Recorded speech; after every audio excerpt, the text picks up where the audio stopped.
Get all that out of here. We don't need all that.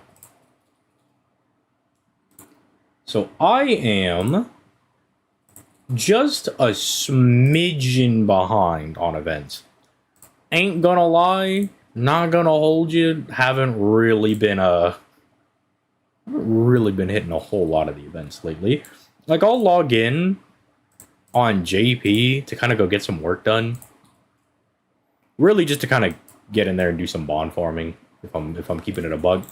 So we might be streaming a little bit longer today, which is always good. That's always good, right? We always love a little bit of a longer stream. Because I need to catch up on both events. And the other thing is, I don't think too much has actually really happened. Because I haven't really seen, like, spoilers or things for the various, like, events and stuff. I think on Tuesday when we stream, I want to watch that, like, plus you put out a video on Romulus being the best, like, Lancer, and it's not even close. And I'd be really curious to see what the new technology is for Romulus. Because I don't think Romulus is, like, bad, but I don't think he's, like, that good either. Like, in the, in like, the grand scheme of things, you know? Like, I don't think he's, like, that insane. I don't think he's, like, that crazy. So, it's a little interesting. But we might save that for a day when we're not trying to get caught up. I think I'm always pick. Actually, let me double check here, because I kind of just pick these things randomly, and I don't really give too much thought to them. But let me double check, like, Ace and see what she needs. So she does need seeds, but she only needs 9 of the. Oh, no. Okay, she needs quite a few seeds. Well, you know, that's something that we can fix. You know what I'm saying? You know what I'm saying? But on the real, we need to be on top of our seeds. Okay, I'm on top of all that. Cool. Alright, so back to Takasaki. Yeah, let's just get in there. Why not? I just got back into FGO after a long break. I mean, FGO is one of those games that, thankfully, they kind of give you the liberty of taking breaks from, right? You do always kind of get that liberty of, well, I'm not really feeling like playing right now. I can kind of jump back in. And you could do these events, like, rather quickly. I'm going to go turn down this fan over here. It's not as hot anymore. We could turn that one off.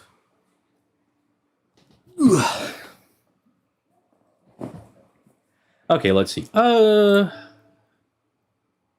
Let's just do some quick stuff, why don't we? Let's just get in the quick... That guy's message was, I want NP5 Morgan. You know what, dude? I can tell you, as a guy with their NP5 Morgan, it is pretty poggers. It's pretty dope. It's pretty nice. Cannot complain. What does Ace need for her append skills? That's a little bit annoying. She needs the Ordeal Call 1 materials.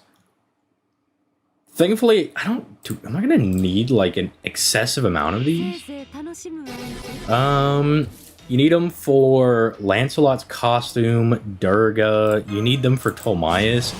I mean, it's, like, really unfortunate, like, because I really like Durga. I think Durga's, like, a really fun servant to play around with. But, like, unfortunately, I just don't think we're gonna have the time for it. I don't think we're gonna have the quartz for it. I just don't think it's going to be working out. I mean, I think I've even started saving my tickets over here on NA. Like, I think I was going to use them to try to get me some event CEs. I might have used them. That might have been on JP, though. I'm going to check after we run this stage. Who else needs them? Taka to Shingen, I'm not going to roll for that. It's only for his append skills anyway. Castoria Berserker needs them for her append skills. Now, Ace's append skills are, like, really, really notable because she gets, like, the anti-Berserker mod, which is pretty dang good. Anti-Pretender critical attack chance resistance. Well, if there's one thing you can say about Draco versus Ace, is that, or not, Draco versus, Castoria Berserker. Castoria Berserker, that is anti-pretender, huh? Like, oh man, you know, whatever we meet one of those guys, we sure aren't getting crit, we could say that for sure. Yeah, at least Draco does a really good job at just bending casters over backwards. What's your favorite Ascension of Ace? It probably goes 1, 2, 3, if I'm going to keep it honest with you. I really like the floppy hat and the glasses. That's just, like, super dope. I really like that a lot. I think it's super cool. I like it. It's adorable. And then I do like her second Ascension, with her being more Morganified. I do like it, especially after reading Lost Belt 6, because, you know, like, going through... I wish this is something they would do. I wish that when they, like, released Ace, they would go back through Lost Belt 6 and, like, update some of the sprites, because Ace has, like, a different staff than Castoria, but I think, realistically, the one you meet at the beginning probably should be, like, the big floppy hat one with the glasses. And then the second go-around, it should be the second Ascension, because then that's when Ace starts to get a little bit more jaded. You know, like, some of the friends start to die, and the Fae are turning out to be the worst people you've ever met. And then I wish that that's what they would do with that. Now, it's not like I'm not a fan of Ace's third Ascension. I do like the swimsuit, but it's not what... Given all the fan art we've gotten over the years for what a swimsuit Morgan could look like, it's a little disappointing. Like, it's not bad. It does look good. But if it's the only one we're getting, it's a little disappointing. You know, if that makes sense. Like, it's a little unfortunate. This is one of those events where you have to do the point ladder stuff, too. Oh, that's annoying. Okay, well, what does this one drop? Let's see, as we kind of speed run our way into getting a little bit more caught up. But I will probably... It kind of depends on the time. Like, I'll probably rock the normal, like, Ascension 2 Ace for a while. And then once we get the Gordolf CE that buffs Bond of Lawful Good Guys by 20%, I will probably swap to Ascension 1 because Ace's alignments change based on her Ascension. So with that and the Da Vinci CE, you can get 40% on the old... the Bond farming stuff, which is pretty insane. I think you can get... Hold on, let me double check. I don't think she counts as costume owning, because you actually need to have a costume for that. Just because she goes from, like, swimwear to normal wear, I don't think that... She doesn't count as a costume one, so I don't think there's a way to triple buff her yet. Yeah, no. Yeah, that doesn't really count. I'm sure, actually, we will eventually get a summer one, right? Like, summer mode servants will probably get... their own, like, 20% CE, probably. I have arrived. That means we're so back. That is true. We are back. I had to peel myself away from watching Dragon Ball today, but I was like, dude, I want to get caught up on some of these events. And when you take a big break from FGO, you know, then you just get in the mood where you're like, man, I want to play the game. I've missed so many streams. I don't know if this is a common question, but is Draco okay to keep at NP1, or does she need multiple copies? I think Draco is a rare case where they will perform very well at NP1. My Draco is NP1 on JP, and she performs exceptionally well. Like, the background gameplay for that video, you can see her doing, like, just a casual 500,000, right? If we decided to use stuff like Black Grail and whatnot, even Sans Oberon, like, not using him, she can quite easily get over the 1 million mark with, like, no event bonus or anything along those lines. So, like, she can really hit. Like, she can do some pretty monstrous damage. Obviously, if you're wanting to hyper-invest in her, if you want to go and get her to, like, level 120 and you want to do her append skills, you are going to want to go for more copies of her. But NP1, she's perfectly fine. Which, I do think I probably should have included in the video, that I do think that is... It doesn't... Okay, so this isn't really what unit is better, but it is a point in Draco's case that if you are a little bit more stripped for Saint Quartz, Draco is a little bit easier on that with you because she's a little bit lower, more low investment, right? Whereas, like, Castoria Berserker, you're probably gonna... Like, a second copy would actually be really nice for her. Not that she needs it, but it would be really helpful. I watched a video on Draco versus Summer Castoria, and I really want Draco, but I must say for NP5 Ace. That's my issue, is that I would really like to summon for Tiamat, and I would really like to summon for Draco. I'm going to see, like, I'm kind of just playing it by ear at this point on what we do. I think I definitely will be going pretty hard for Tiamat. I would like NP2 for that one. No spoilers for Lilim Harlot, obviously. Like, I'm not going to spoil anything, but I will say, coming out of that event, Draco and Tiamat are some of my favorite servants that we have. I've gone on record saying I do think Draco is probably the most loyal servant we have, of which you guys will kind of get the context for that as you read the event, which I do highly recommend reading.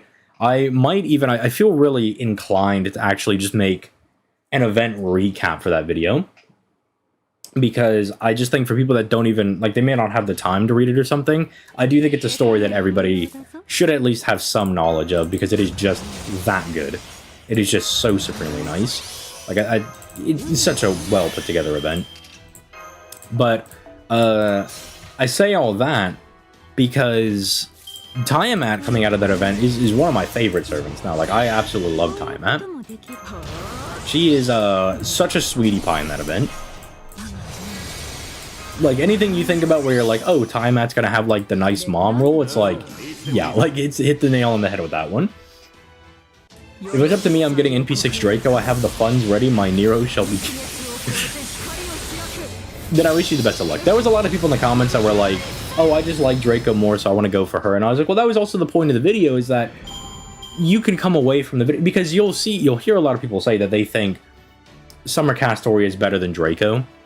And that was the other thing that I wanted to make very clear in that video, was that just because Summer Castoria is better than Draco doesn't mean that Draco is like a PP bad servant that you're not going to get any use cases out of, because I use that character all the time. I have the both of them, and I use the both of them quite frequently, right?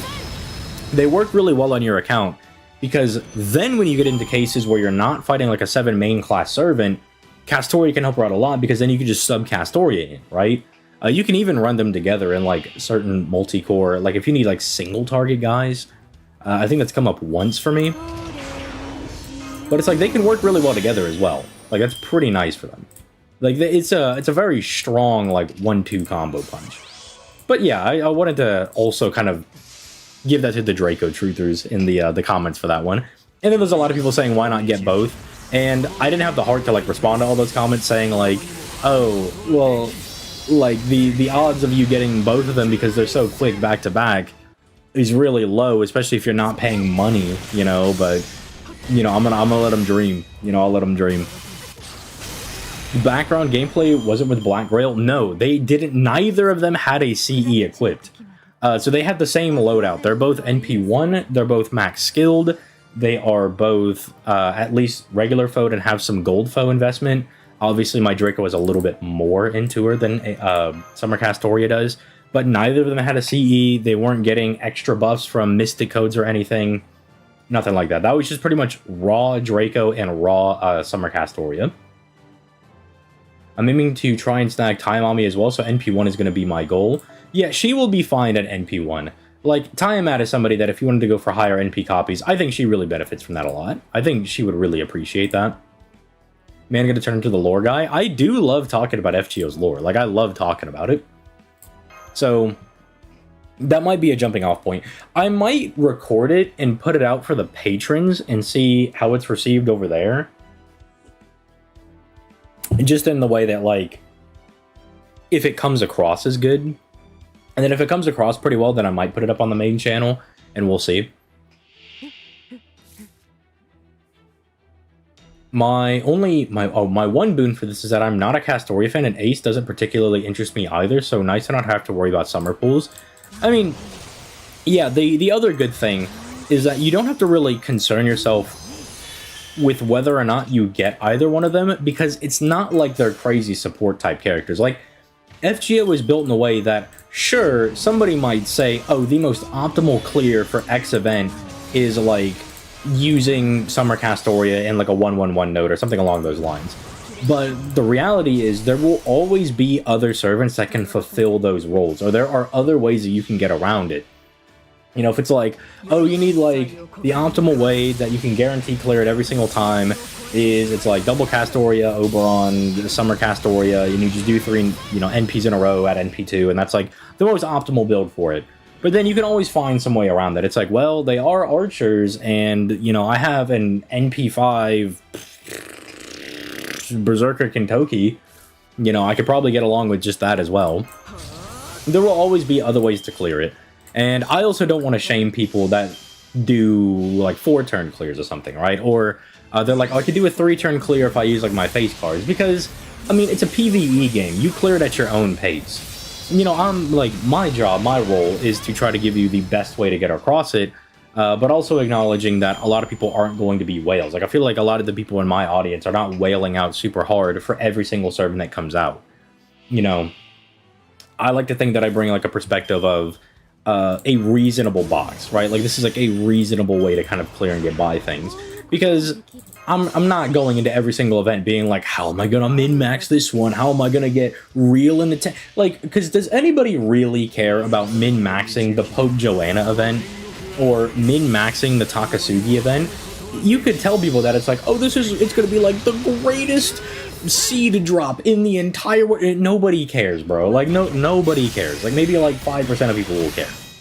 But like, even I wouldn't care. I mean, I need seeds for Ace, but I'm like, dude, am I really going to go hard on the Takasugi event if that's what it was?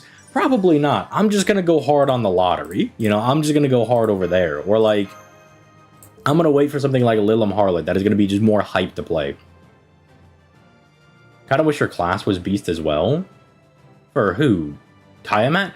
Yeah, that is a little unfortunate for Tiamat, but it is consistent with the lore. A lot of the Beast type characters end up shifting classes. Like, Kiara goes to Alter Ego.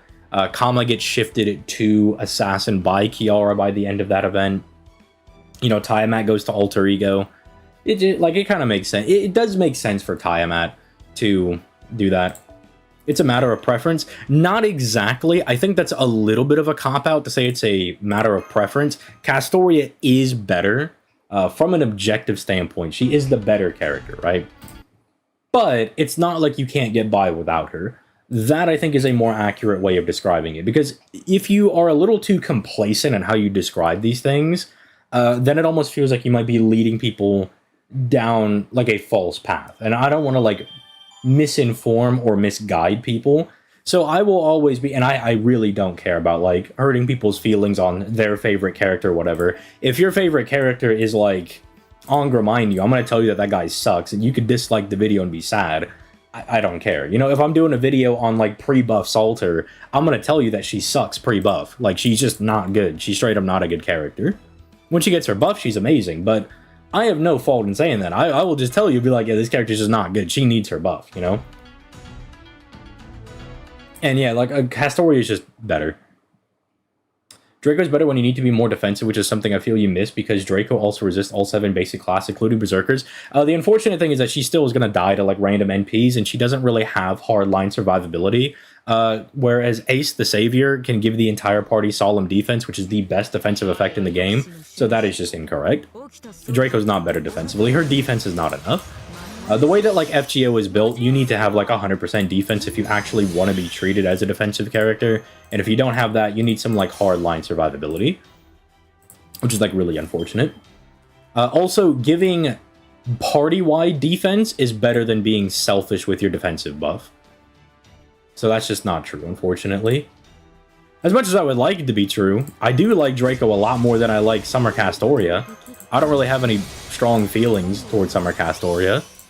Whereas Draco, I think, is, like, a very well done character. I think she deserves to be as good as she is.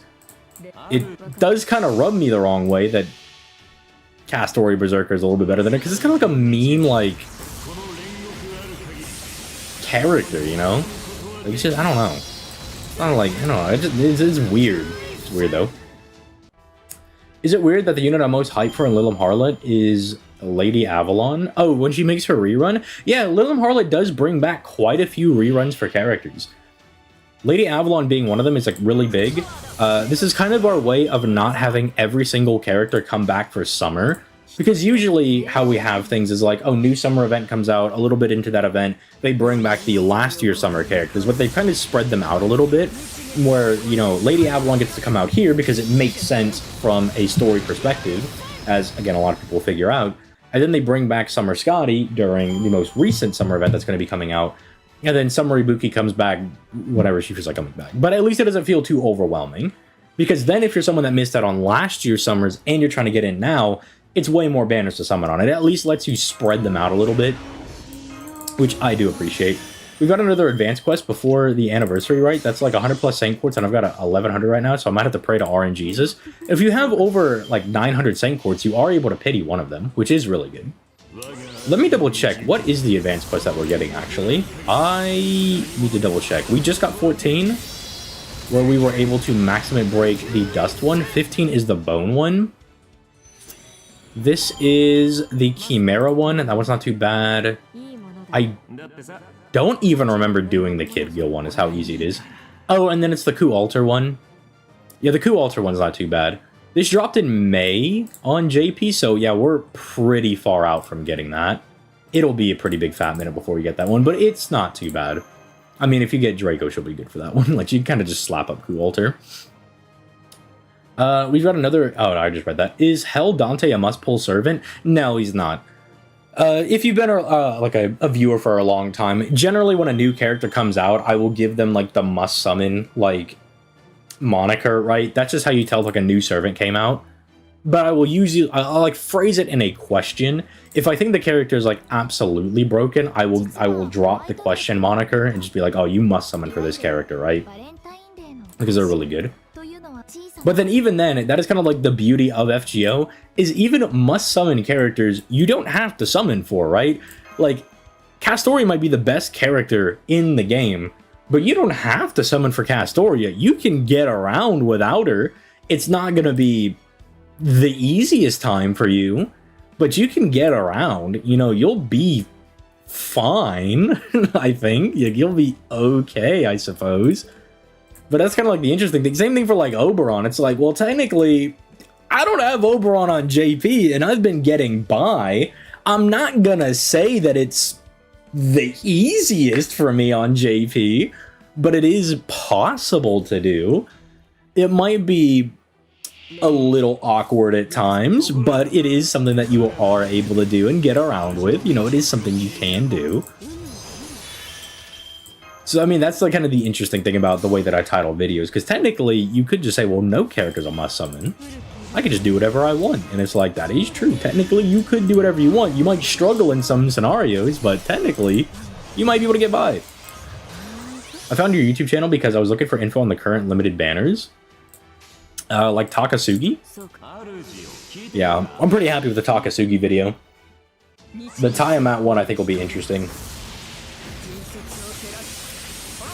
I love every time I put out like a, like, I don't know if everybody's like actually caught on to it yet, but like, we edit the new characters that come out on NA.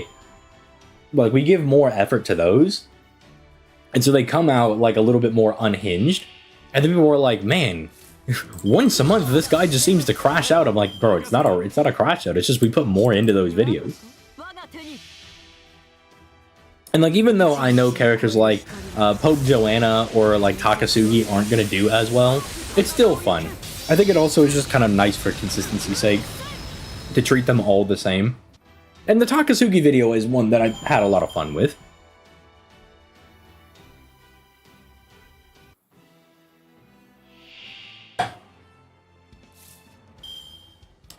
But Ongra's NP is goated.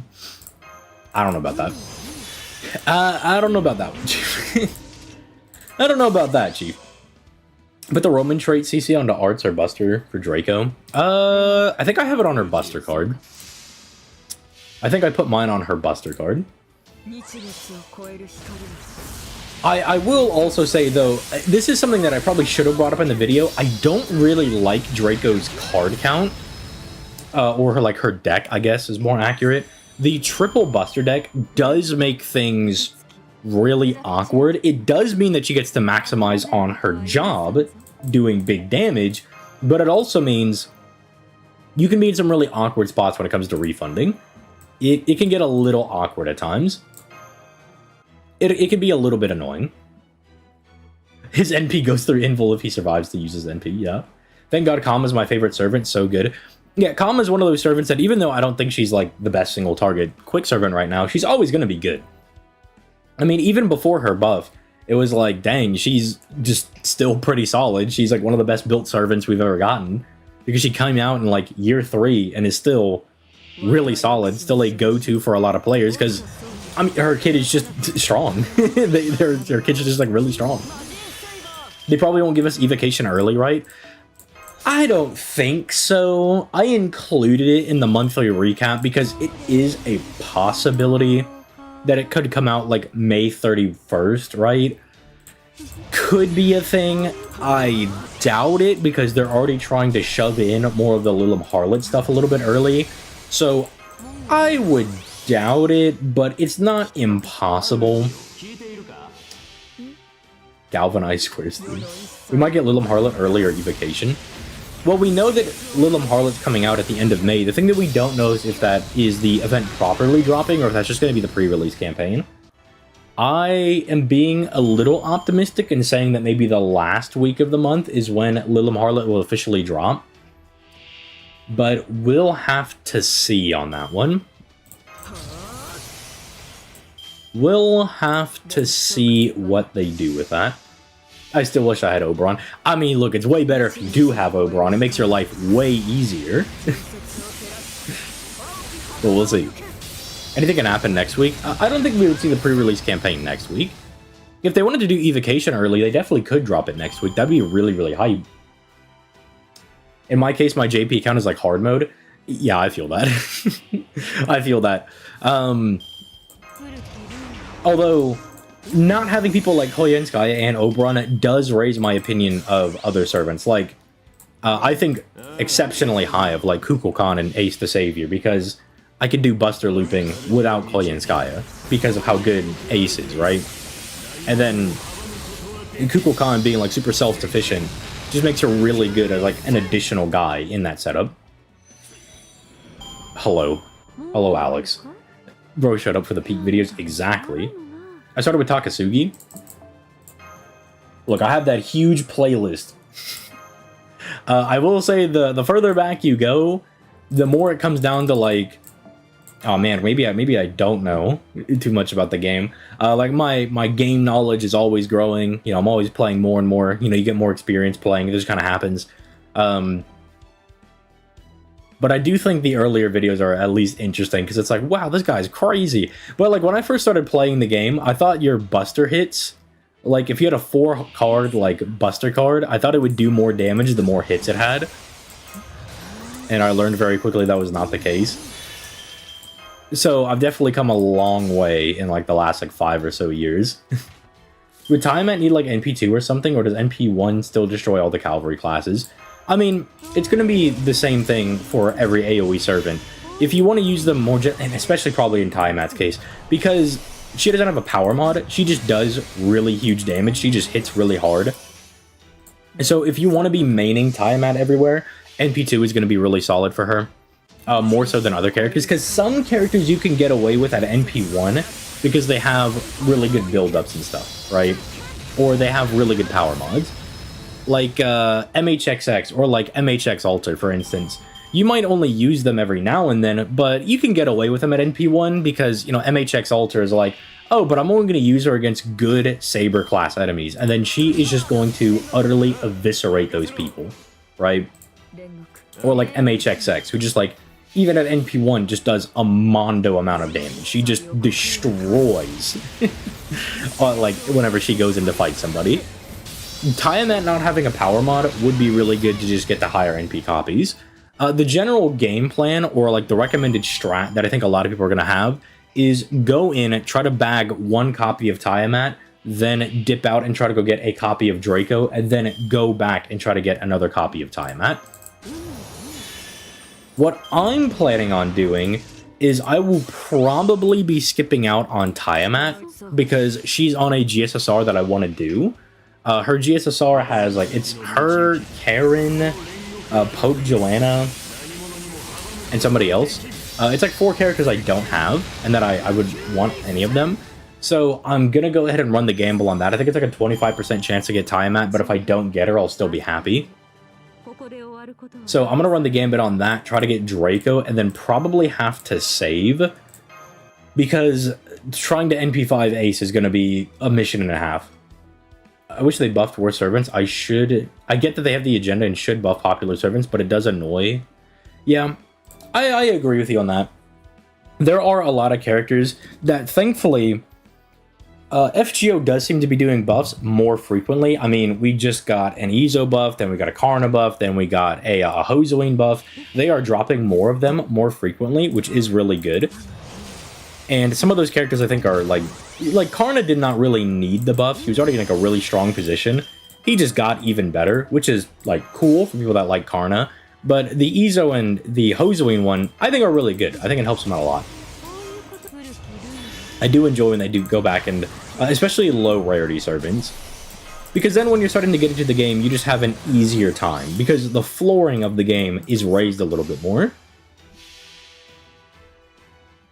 It is a little annoying, though, because there are a lot of servants that need more than one buff to be fixed. Like, for instance, someone like Kiyohime, or even like Summer Kiyohime, are going to need a couple rounds of buffs. Characters like Geronimo are going to need a couple rounds of buffs if you want people to actually use them unironically.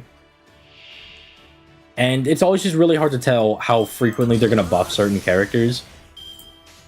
And then sometimes people get kind of whiffs on their buffs. Like Summer Kiyohime gets one this anniversary that I describe as a good step in the right direction. I think it's a good move for her, but it's not enough. It's not like, oh, overnight, Summer Kiyohime is now this fantastic option that you can use anyway. It's like, no, she still sucks. But if you wanted to use her, if you're a big Kiyohime fan, she's at least less sucky, you know? And that just doesn't feel good. Because if Kiyohime was my favorite character, I would just kind of feel really cruddy about it. I would feel kind of bad. What's up, Iron Valiant? Invocation? We need Ritzka invoked card now. Now we're getting enough. We're getting enough invoked cards. I like how they gave Rasputin the servant that came out 2 years after Muramasa buff, while my boy's out here getting power crept by he who must not be named. I mean, at least the Muramasa and Takaru thing, it's not like too bad for Muramasa. Like, Takaru is just the better looper straight up. I do love seeing people coping on the Muramasa camp, which I completely get. If you have a character that you really like, you're going to cope for them, right? If they put out a Buster AoE Archer that's better than Gilgamesh, I'm still going to cope for Gilgamesh. But I will admit if that like new character is better. But it's like Takaru is just built a bit better. But Muramasa at least has the benefit of still being able to do like ramping on his NP overcharge. That's kind of nice. But it's kind of like Takaru is immediately strong, whereas Muramasa has to build up a bit. But you can still use Muramasa for newer, more difficult stages. Like for the Bleached Earth missions, I use my Muramasa for the QP stage on that one. And we can still get by without Oberon. Sometimes it feels like it's a little RNG heavy, but it's not like too bad RNG, you know? So it's kind of, it's still kind of nice.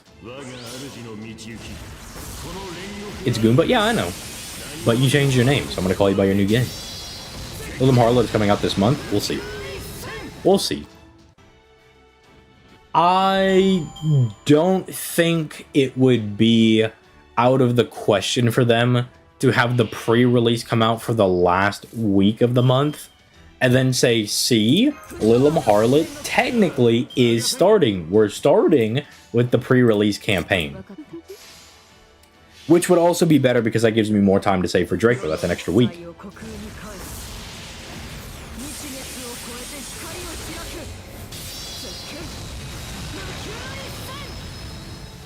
Used to think Brave Chain buffs work off the NP.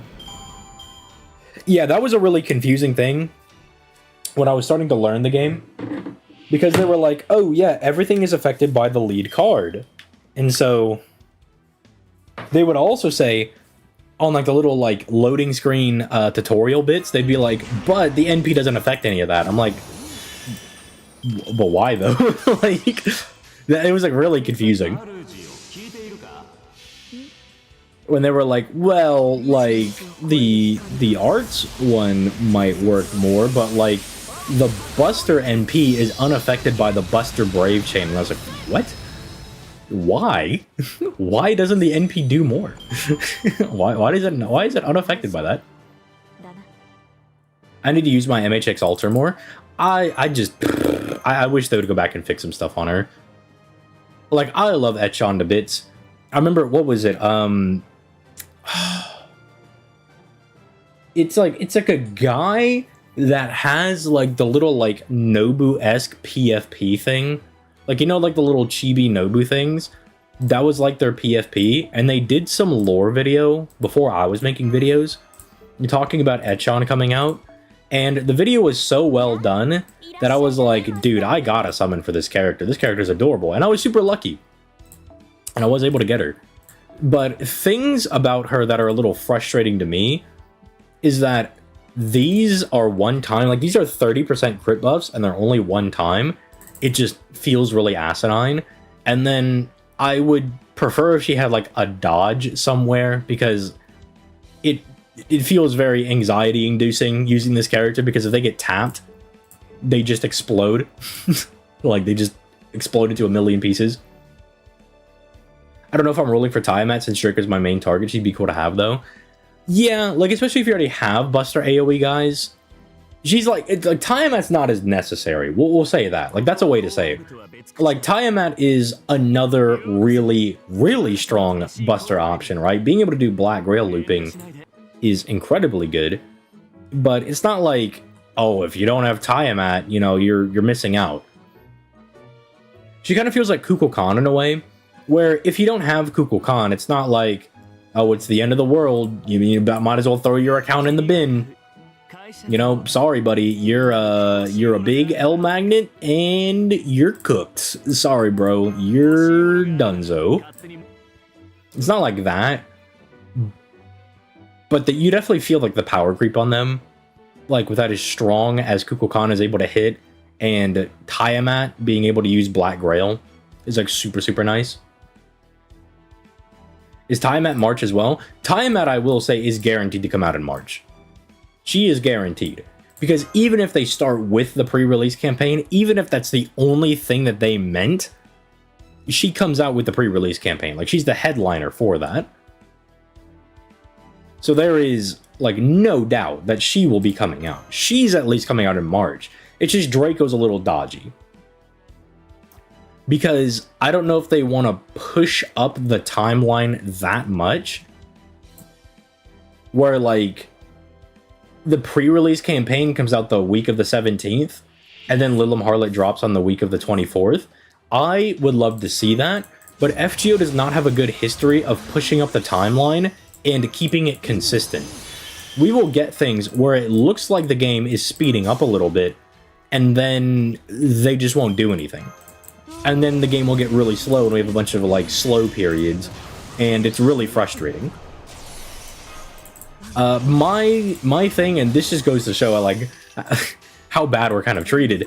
I would be so content if we were just a year behind. I would have no problem with that. And the weird thing is, other versions of the game have gotten more caught up than we are. Like, the Korean server's gotten really caught up. I think the Chinese server is also pretty caught up as well. We're the only server that's like 2 years behind. And I don't know why that is. I don't know why they're so averse to catching up the NA side of things.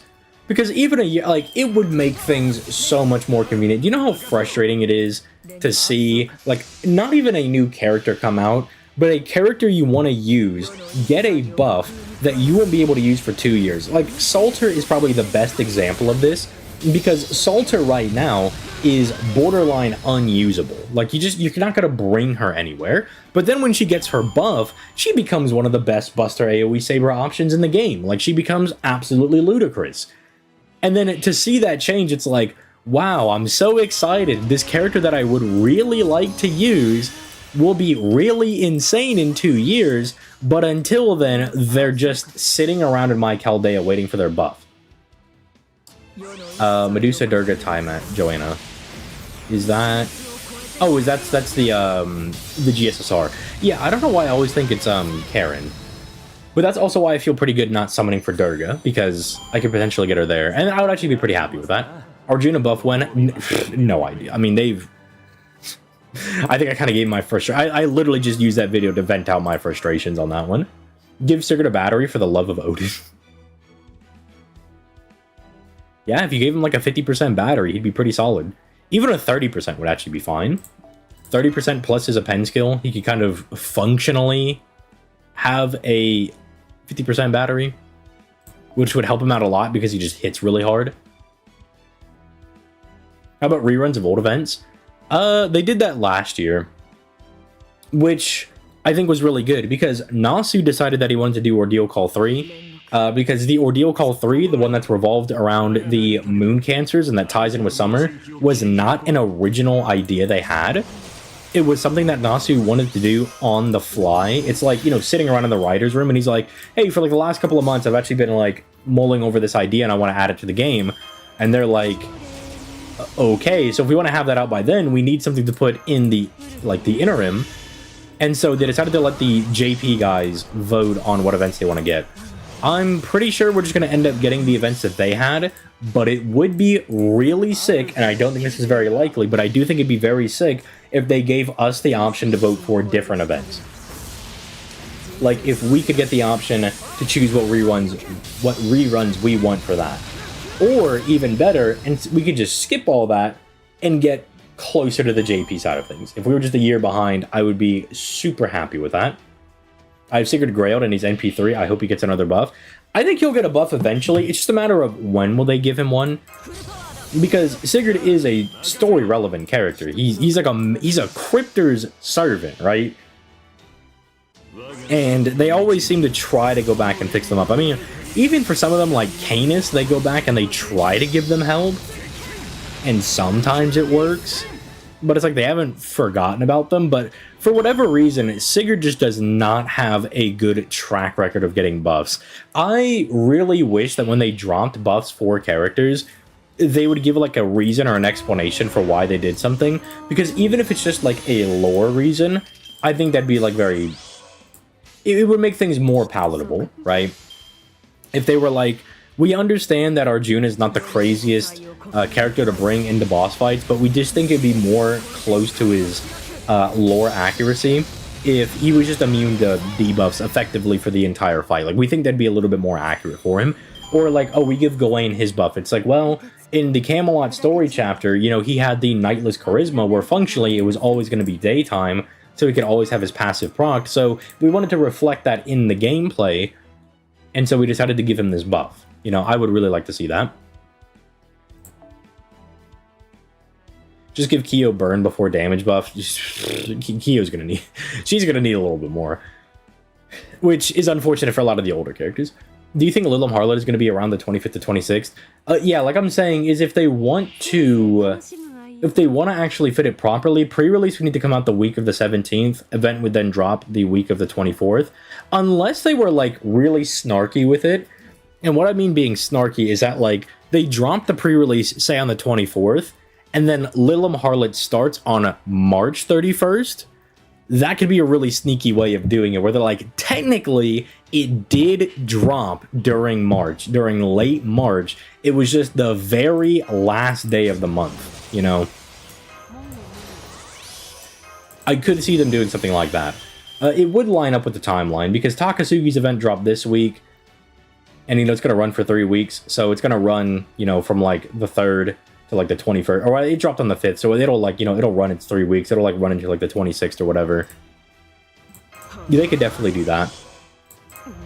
I think that's a little snarky. I think that's a little, like, technically... I like using MHX. I think MHX is a lot better than people give her credit for. I don't think she's, like, nut-bustingly OP, but I do think she's better than people assume. Like, when she had all of her buffs, I would tell people, I'm like, dude, you're looking at this character from, like, a year one mindset when they had, like, none of their buffs. Like, yeah, obviously when MHX dropped, she was not very good. But to be fair, that was also people being like, I can't use MHX type neutral against Sabers. And I was like, do you know how much damage she does against them? Like, it's ridiculous. Yeah, you can use her type neutral. Like, if you're doing more damage than your archers are with their type advantage, why can't you use her against them? You know, so I think she's in a better spot. I would obviously like to see, like, MHX get something, but it'd be nice. So NP is only affected by the NP chain? No. Like, what he was saying earlier was that, like, when you do a Brave chain that includes the NP is not affected by it. So, like, if you do a Buster Brave chain, the NP does not get the Buster card buff, or, like, the increased damage from the Buster Brave chain. I have Sieg NP5, but I don't know where to bring him. Like, Sigurd or Sieg? Like, the caster one? I mean, I can answer both of those.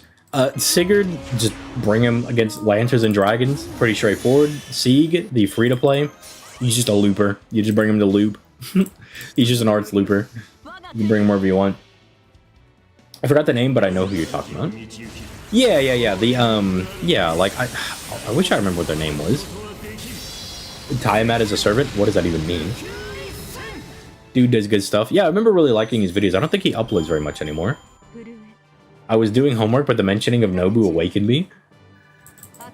I have become, indeed, a fan of Nobu. I have Arc for Buster farming. Yeah, but you could use Tiamat.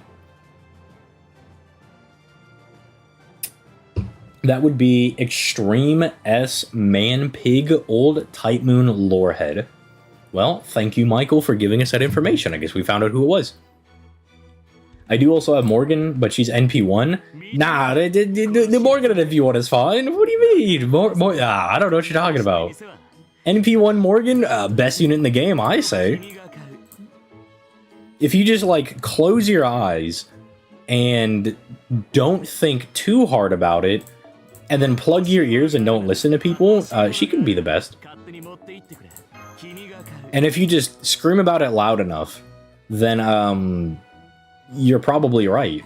You know, like, if you just are the loudest person in the room, you're probably correct.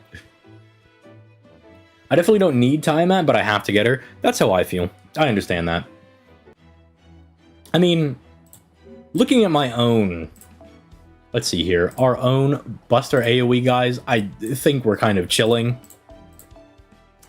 Yeah, like, I mean, we've got, like, the fully built up Morgan, and that's always going to be, like, really good to bring. But then we've also got, I mean, well, my Artoria is, like, pretty yoked. Like, just, she's been getting pretty strong. So against Saber, she'll be pretty good. I'm pretty sure she's going to be better than Salter in most scenarios.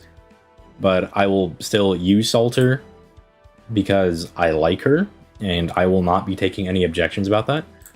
I mean, Arjuna Alta's obviously good, but he's NP1, so he's a bum, he's a bozo. Okay, to tie into what I was just talking about, this is like a case in point for me, because when she gets her buff, she actually becomes really strong. She becomes a really solid Buster AoE option, but I gotta wait 2 years for that, so I have to keep using her as Copium, and I will keep using her on Copium, and I will not let anybody tell me otherwise. We also have, yeah, we recently picked up Arc at NP2. So she's been pretty fun to use. I've been really enjoying using Arcweed now that I got her to NP2. I think you're also NP2, right?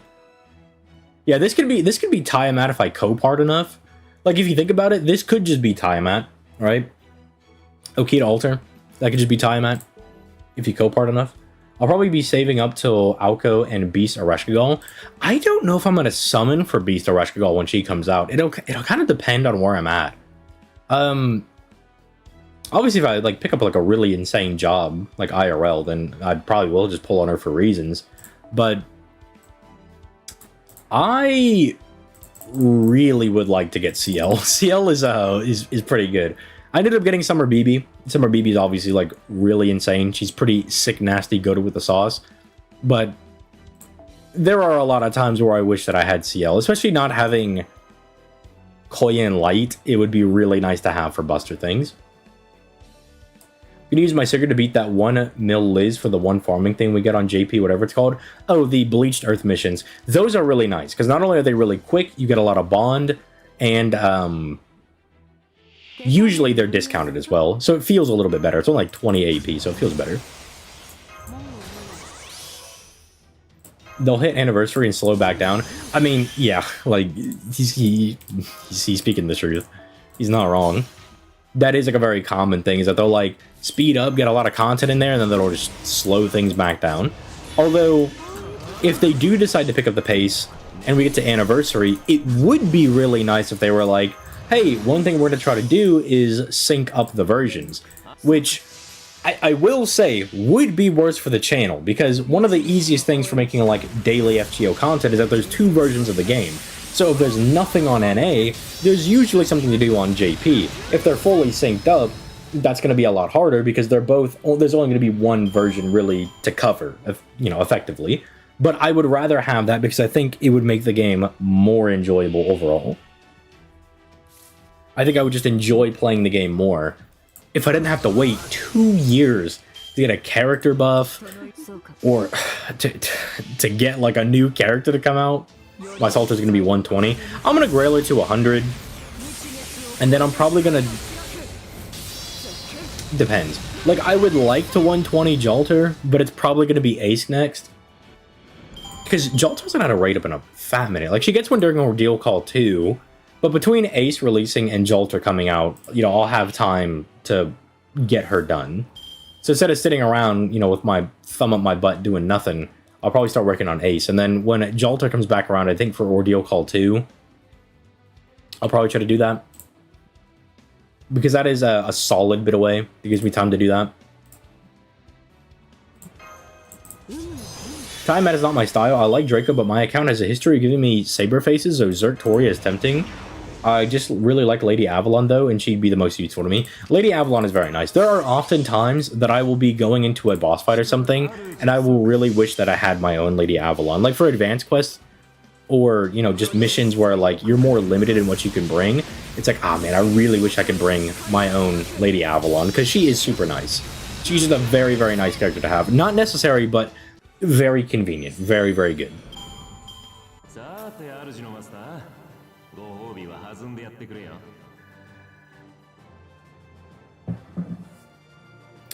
If they bring early some of the cool feature. Well, the evocation leaflets, those will be coming very soon. We should expect those in, like, the first week of April at the latest.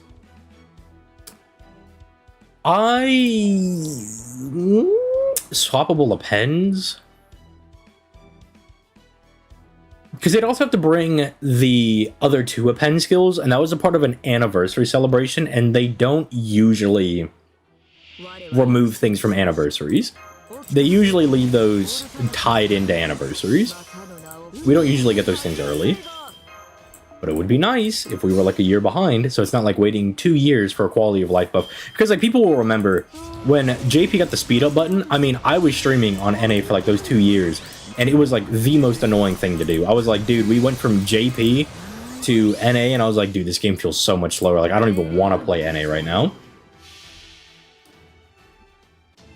Buffs are so funny. Some make the characters one of the best options in the class, and others are lost causes even after 4. I mean, it is pretty rare for a character to not be usable after 4. But to be fair, people don't think very highly of Emmy. Like, I think Emmy is fine. Like, he got his most recent buff, and I'm like, he's fine. Like, yeah, he's not like, you're not bringing him everywhere to, like, do all the looping on the planet or whatever. But I'm like, he's fine. Like, he's not bad. It might just be disappointing for people to have a character they really like, and the best that they can own up to is being usable or like decent, when they would like to use them as like, say, like a main farmer, or they like to be able to use them consistently. If you're not a Japanese citizen, they won't allow you to vote. We'll see about that. We'll just have to see about that one. Evocation event. Yeah, that's where all the free-to-plays come back. It's super nice. It's so good. It's probably one of the best decisions they've ever made. I mean, if you are about it, there are NA players that prefer the 2-year gap. The devs do listen to player feedback sometimes, so they see people loving Clairvoyance EX and think nothing's wrong. I don't have a problem having a bit of a gap so we can see ahead, because that does benefit me as well. But I'd prefer if it was only like a year. 2 years, I think, is a bit excessive. Like, I do think a year is fine. Even 6 months is probably fine. Gawain buff would be cool. Nah, screw Gawain. Make a poll like every 2 months. For if they want to get caught up, or for the event reruns. What's up, Hassan? I don't have Percival. I had Percival and I deleted him as a Melusine catalyst, and it didn't work, I don't think. I got Morgan during the Trunk Sister event banner she had. Poggers. Skip the Trunk Sisters. The mid sisters, I say. And go for the Chad Morgan. Ereshkigal is my favorite character in the franchise. Is there a summer version worth NP3ing? Okay, so let me just brace you for this already. So, one, I will say, yeah, if you do want to hyper invest into Summer Ereshkigal, she is insanely good, but she performs better going into boss fights than she does farming. Like, if you're looking for her to be your main arts looper, she's fine, but she's not, like, that great. I was a little disappointed with how she was able to farm, because she's kind of just average when it comes to farming. It's not like she's doing anything exceptional, but when you talk about boss fights or anything adjacent to that, she is absolutely insane. Like, the different, like, going into some of those Ordeal Call 3 fights, I'm sure people have heard, are really difficult. There were so many of them that I just brought Ereshkigal to, and she just dumpstered all over them. There is a fight with a duo character, I will say that a lot of people are like, oh, this fight is, like, really difficult, and Space Ereshkigal came and just, like, kicked him in the groin, and I barely even remember, like, what they do, because she just wrecked them. She just destroyed them. Like, she just eviscerated them. She just clapped their cheeks viciously. Like, it wasn't even, like, a close fight. How's it going? It's going pretty good. How you doing? I could roll for Tiamat, but I want both Draco and Zertoria. Yeah, it's a little worse for me, because I would like to have Draco. I would like Zertoria, but Ace is obviously going to be the main target for me. I got Arc to NP2 fairly quickly, which is really lucky. Nice. I also want Lohai or Pretender Arc. Which should I roll for? Your account is a bit more built up, so you might get more use out of the Pretender Arcweed, the Phantasmoon. But I do not want to put down how good Lohai is. Lohai has that, not stigma, it's probably not the right word to describe her, but she is available on every banner. Like, she's not limited in any capacity, which does mean if we get, like, and this is something that NA players can keep a lookout for 10th anniversary, I brought Oberon instead of Scotty. I'm frauding it up, but it's still going to be fine, because Okita over here is busted out the wazoo. But, we will see if we get a free 5-star for anniversary. And if Lohai's on that, it'll be like, okay, guys, I know Lohai's really good. Do not summon on this banner and just pick her up for free. You know, she will probably be the best character to pick up for free. More so than, like, Waver, Tamamo, all those characters, because Lohai is just insanely bonkers. It's just so busted what they did with that character. It's just somebody that you can bring two of, kind of like, say, Deathscully Polka or Tai Gong, except, like, the most refined version of those characters. You bring two of them and you just clap everything up. Like, they're just bonkers. they're just really insane. It is, like, the most general pool servant that I think is the most valid to summon for, because they are just unbelievably good. They are just so ridiculously good. And so I would say go for Phantasmoon, because technically, while you're summoning for Phantasmoon, you could get Lohai, but the inverse is not true. Just because you're going in on Phantasmoon does not mean, or just because you're going in on Lohai does not mean you have a chance to get Phantasmoon. Phantasmoon is limited, Lohai is not. So I would say going on the Phantasmoon. What's up, Melgus? What's up, dude? Dub BB. Ereshkigal is my favorite character. Oh, I think I got around to answering that. Much as I like CL, my goat for that summer is MHXXA. Yeah, I already have her grailed and everything. They, even though, no spoilers, but she's not super prominent in the story, which is a little unfortunate. Kind of sucks for me. But she is really hot. I like the old dubstep sound effect she has. She's just like a very simple, straightforward servant. I really like her. Yeah, I'm really looking forward to that one. Draco, Kenshin, and Summer Irish are my targets until the all banners and NA. It's not bad. There's some good targets. Kenshin's really broken. I brought her up in the video talking about Draco and Summer Castoria, and Yusuke Kenshin is disgusting. that is a general demon that they just put into the game. That I think will go under the radar because of where we're at right now at the beginning of the year, but whew, he's so good. Is CL really that insane? I see people talk about her a lot, but I don't really get why she's the best. How do I gave the quick buff to my Scotty? No.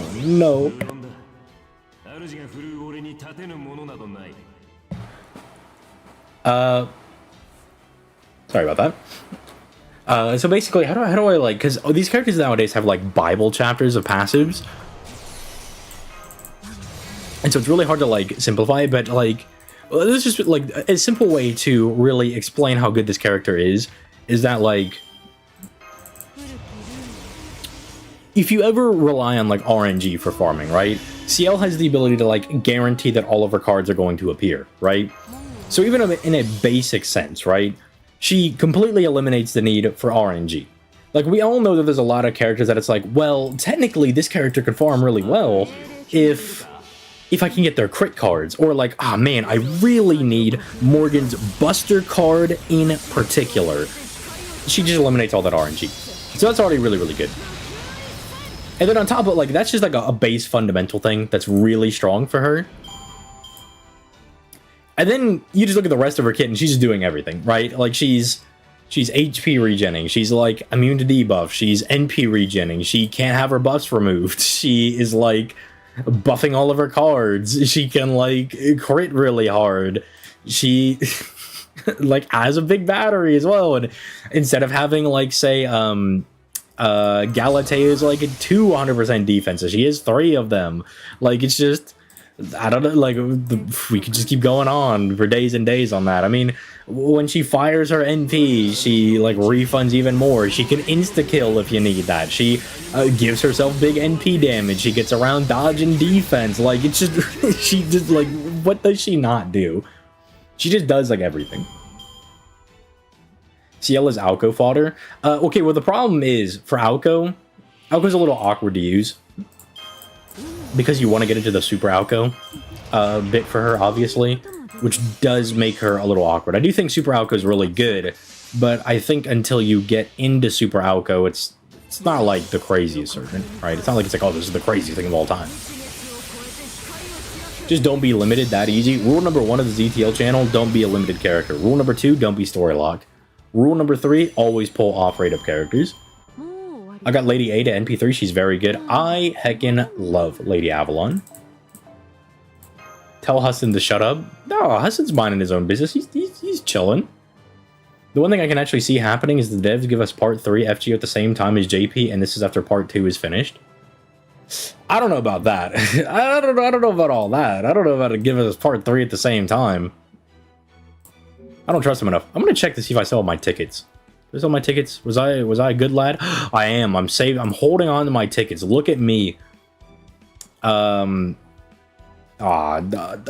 forgetting the guy's name, but he always comes in here. He is the Neo Blue Eyes White Dragon PFP, and he's like, ZTL, you need to save for Tiamat and Draco, and I'm like, oh, I'm just gonna do one summon. I'm just gonna do a crumb of summon, dude. I'm just gonna summon a little bit. And he's like, you darn, you're not allowed to do that. I was like, man, I'll do what I want. And then he's like, you're going to be really sad when you can't summon for Draco. And I'm like, man, that'll never happen. And then, you know, Draco's going to come out. It's like, whoops. Whoops. Nothing for me, I guess. He would be proud. I will never shut up freedom. All right, mods, kill that guy.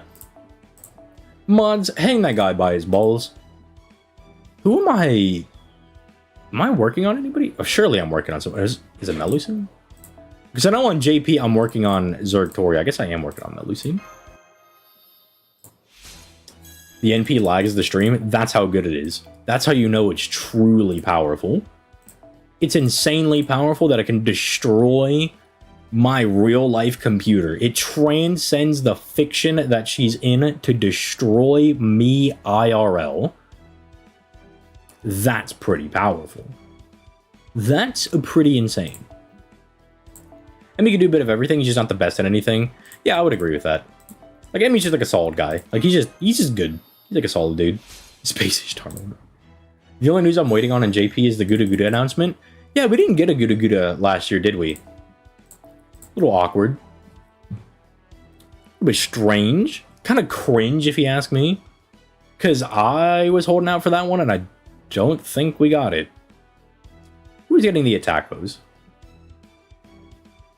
Who would I be most inclined to use? I do like Europa. I do like Roland. You know what I should do? I should probably just start mopping up these guys that have like 500. Probably start finishing some of these dudes. CL is blue Mash. No, don't disrespect CL by calling her Mash. Mash is bad. CL is good. Is Lowhigh good if you don't have Scotty? That's what I'm saying. You don't need like Scotty for Lowhigh. Lowhigh is like, because they buff each other. They individually have 80% battery, and then they give the other one 30%. So the two Lowhighs themselves already cover 2 waves. And so you can just bring like other buffers around them. Like you can bring waivers and stuff and get through it. Which is why I really wanted her, because that would make my life a little bit easier, because my Castoria is Bond 15. And so I'll still use her, but like, I feel bad about it. People that have Bond 15 characters, though, they can relate. It's why over here on NA, like right now we're doing quick farming, because I'm not in a rush to finish my Castoria. You know, I'm trying to keep everybody relatively similarly Bond. Like, if we go to... Yeah, see, like, Koyan is already coming up on Bond, 13. He's coming up on Bond 12. And then I've, like, stopped using Morgan as much because I don't want to get into a position where it feels bad to use Morgan. You know, that's going to be really sad. I don't want to do that. And then, like, yeah, you can see that I've, like, really stopped the Castoria usage. She stopped at, like, 11.5. And it's like, ooh, okay, we gotta pump the brakes on that one a little bit. And then, the... Oh, no, wait, it's quick all enemies. Yeah, because she has, like, less use, I've been doing quick a lot more because I'm trying to get the bond up on Scotty over there. And then OG Scotty is also a little bit on the lower end. She's getting there, she's getting there. Plus, I really like Scotty, so I'm gonna use her. I'm coming back to FGO with my 17th NA account. I have Castoria, Arcade, MP2, Charlemagne, and about 4 multis on the beginning of London. I'm debating with my schizophrenia if I go for Draco or 0 Castoria, Summer Melusine, or Ibuki Summer when she comes back. Well, your account is newer, so Draco might actually be like a really good help for you because she can do a lot of different roles. To be fair, Zergtoria can also do a lot of roles. But you're also so early on into the game that it's probably like not even that bad of a decision if you do decide to just do a little bit of summons for Draco, see if you get her, then go for Zergtoria. It'd be really funny if the devs give us Pretender Francis Drake for Anniversary, although Pretender Drake would be more of a summer servant, I feel. Probably. Morgan. What's up, Code Pando? Yuzuki Kenshin is the first servant that I got her to level 100. She is quite good. We agree! Let's see here. Oh no, she's already level 100. Huh. Never mind. Well then. Oh, I guess I could go ahead and finish Kualter. Instead of leaving him at like level 94, this is probably the move, right? Actually let the dude become level 100. Probably the move. Finish this guy out.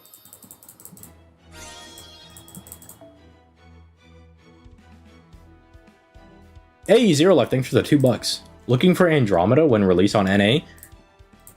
Andromeda's fine. Yeah, it's just like... She's weird. She's like a really tanky servant that like kind of wants to get hit. But it's like... That's not like the best thing for her to have. But it doesn't make her bad. Like her normal kit is still fine enough as is. It's like really weird. Not the balls? What is bro talking about? Ticket check, fellas. What are we looking at? I'm at 56. Bro is old. I already got my monthly tickets, right? I'm on the ball with this. Yeah, I am. I guess I'll grab the foes. Why not? Let's grab them over here. Gotta stay up on my mana prisms, though, because we are going to be getting a buku amount of good bond CEs. And I want to make sure that I am up to date on those. So we hate MASH now. Always have been. Okay, well, look. I don't have strong enough feelings towards MASH to say that I hate her. She just is kind of like... there. She exists. It's fine. And I don't really have any particular feelings towards her either way. Like, if you don't like MASH, I get it. If you do like MASH, I kind of get it. Shrug. So you're going to NP2 Salts for the next 4-star ticket? I'm not really sure, actually. I would really like to, but I might pick up a character that I don't have. I'm definitely not picking up Steno. It is so funny to me that I've been playing this game for so long, and one of the few 4-stars I don't have is Steno. Isn't that weird? Isn't that strange? Like, everybody has Steno. Nobody likes that character. And she's like the only one I don't have. And, unfortunately, she has like 2 rank ups and like 2 interludes. So she could give me some Saint-Quartz. I have Steno NP5. Let's go. Like, let's just go over this real quick. Let me just show people. Like, it's not like I have like a non-zero amount of like higher NP'd 4-star characters, right?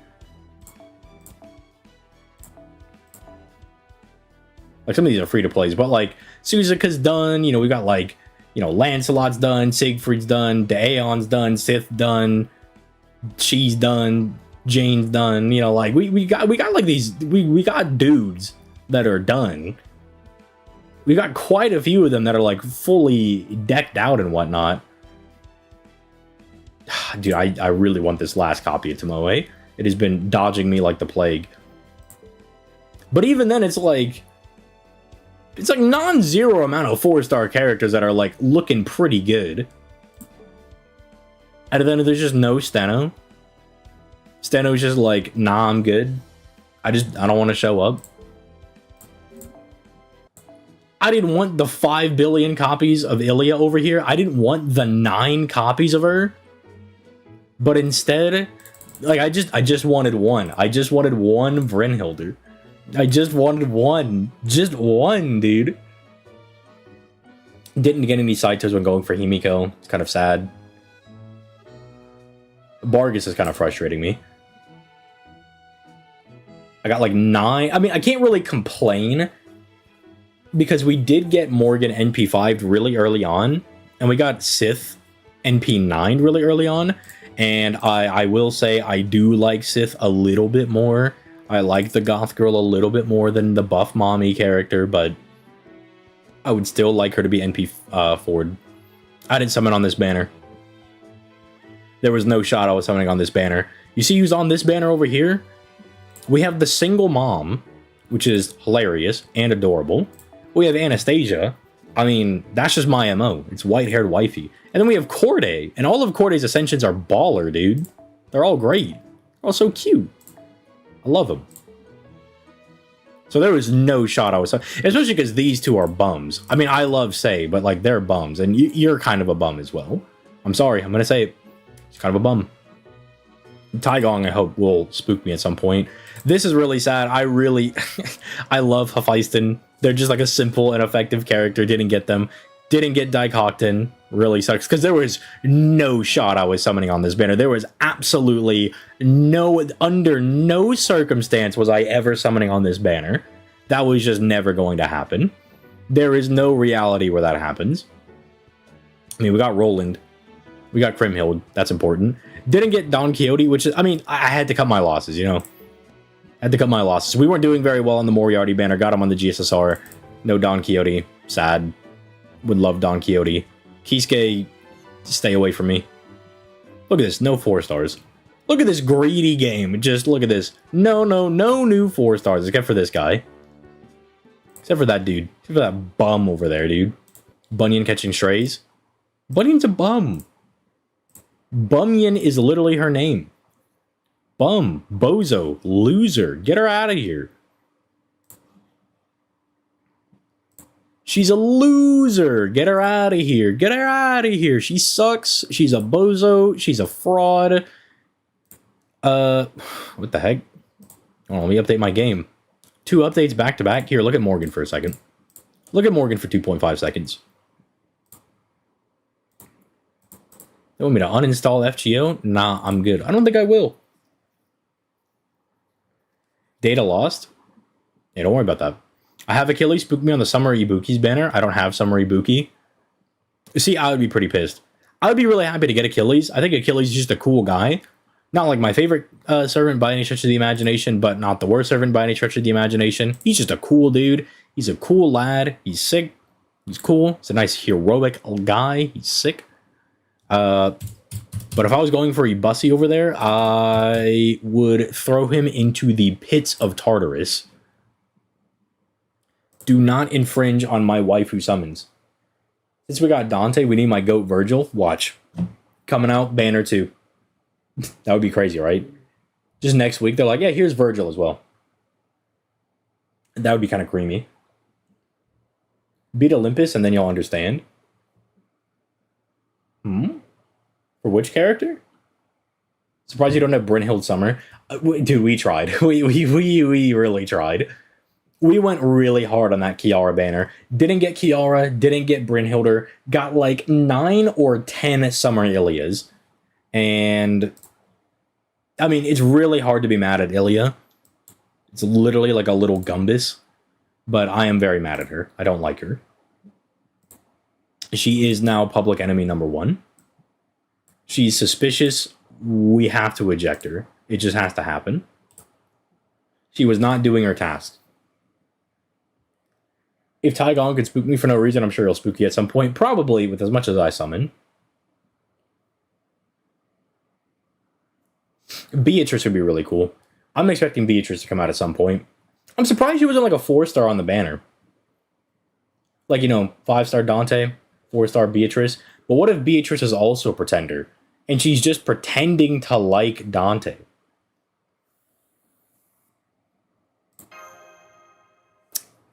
That could be a little interesting, you know?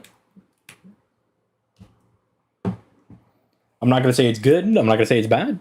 I'm just going to say it would be interesting. It would be a thing. It would definitely be something that happened. Like, we could definitely say that for sure. You'd be like, Beatrice pretending to like Dante is a thing. It is something that's happening in the space-time continuum.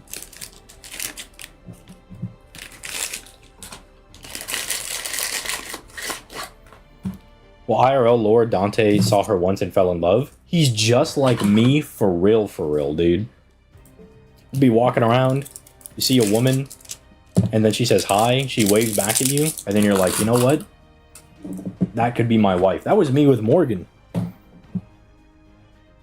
Like, Morgan had no right being number 1 wifey, but she literally appeared, I looked at her once, and I was like, yep. That's my wife. Samson when? Don't talk to me about that. Don't talk to me about that.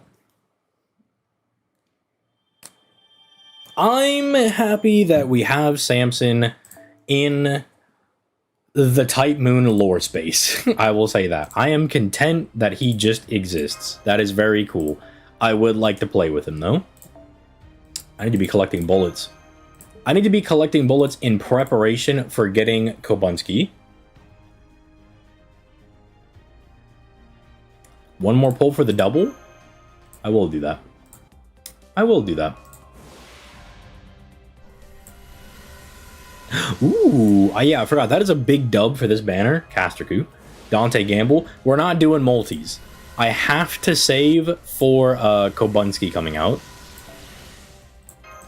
But I will chuck tickets on things. Tickets are fine. We are too close to Kobunski coming out. And look. Look. The JP could really use Kobunski over here, dude. Brother. My brother in Christ. We've got the NP2 Ace. We've also got the NP2 Cuckoo Cannon over here. We've got some strong lads and laddies over here. Well, actually, I'm pretty sure it's just ladies, actually. What is Salter at over here? Bum, NP1. Girl Boss Fox. I will say that my opinion of the Freak Koyan Dank is going up. I've always really liked her third ascension. I've always liked this a lot. I think it goes hard. This lame, this gay, this badass. Super cool. I have always really liked this. I've been using her more. And I'll show people the example. So like an example of the team, that's cards. That's parties. Like these team comps, crazy. Like this is usually where like an Oberon goes, but you don't even need Oberon on this. Like these three can just handle it. Super nice. And it is all facilitated because of Koyan Dark's second skill. She didn't have that, bad, but she does have it, so suck it. He will never recover after Cuckoo. Thankfully, that is surely never happened to me. No servant would ever come along and compete with Morgan, right? Nobody would ever do that. No one ever would compare Morgan to an inferior AoE Buster Berserker. Like, that would never happen. Because I would drop a meteor on their house. I would literally appear in front of their house in Minecraft and explode it. I would destroy it to bits. I would destroy them to death. What do I have over here? Oh, we have the Femboy Karna. Yeah, why not? Why not? We'll be Femboy Karna for a little bit. Why not? LB Real Koyan is fine in her final in all of her outfits? No.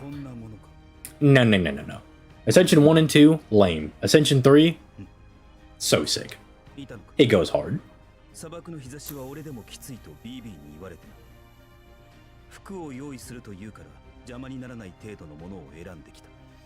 Femboy Karna? Don't even put a question mark after that. Look at this dude. He is fruity. He is zesty. Now look, I'm not saying that's bad. It's just different. It's different. It's not what I was expecting from Summer Karna. Definitely not a femboy. I don't know about that. Have you seen some of the Karna fan art? Have you been on Twitter? That boy is a zesty femboy, dude.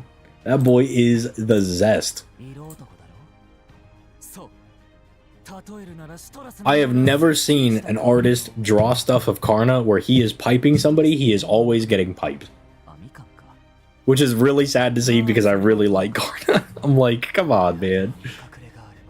Like, people, they'll allow, like, Astolfo to be the Chad and let him get in there, but not my boy Karna. Hop on Monster Hunter? I do have Monster Hunter. I have Monster Hunter World. I have it downloaded. But I will be playing that with my boy Lucky, because he started making a character, and I was like, you know what? If you have it, I will play it with you. What I will not do is play with my viewers, because I'm mean and evil. And I will gatekeep my time away from them. And there's nothing they can do to stop me.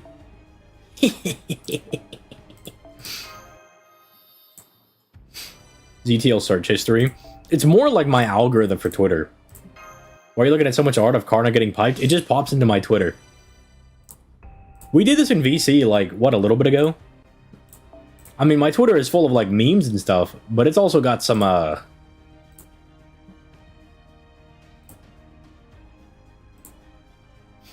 Anyway. Anyway.